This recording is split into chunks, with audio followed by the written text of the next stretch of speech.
Sagafa tokko inalatti ati waaqayyo Yaakemi fanna abba fareshira Yaakemi fanna abba fareshira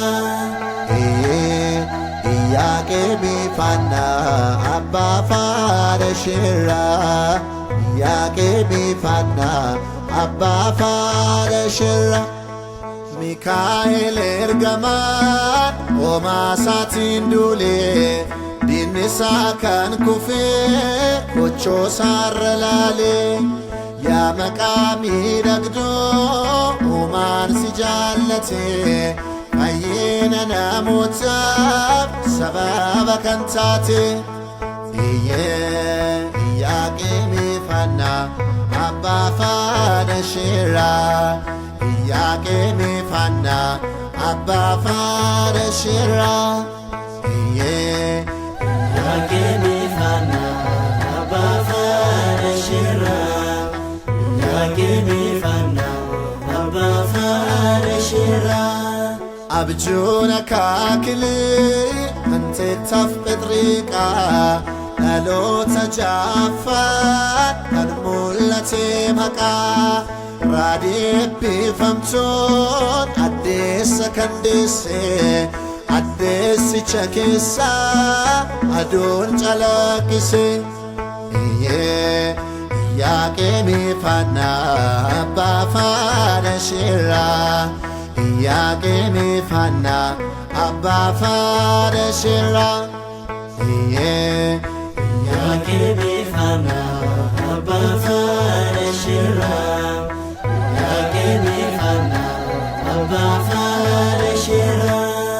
Atbal balabaha adochi selmake balbala chofamcho aneskel arge gaila epifaman kayotif dalate adunya hundumaf badasa kennamche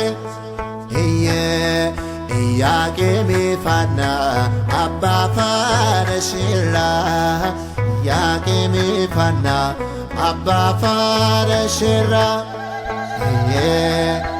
Yaakemi fanna abba fareshira Yaakemi fanna abba fareshira Ifaan guutamera garri Libaanosi Iftitoo dhalatee aadaa Yesuusi sirraa baranneerraa galata isaaf laannaa Waaqa sinuuf kenneef ilillee galchina. Yaaqeebifannaa abbaa faana shirraa. Yaaqeebifannaa abbaa faana shirraa.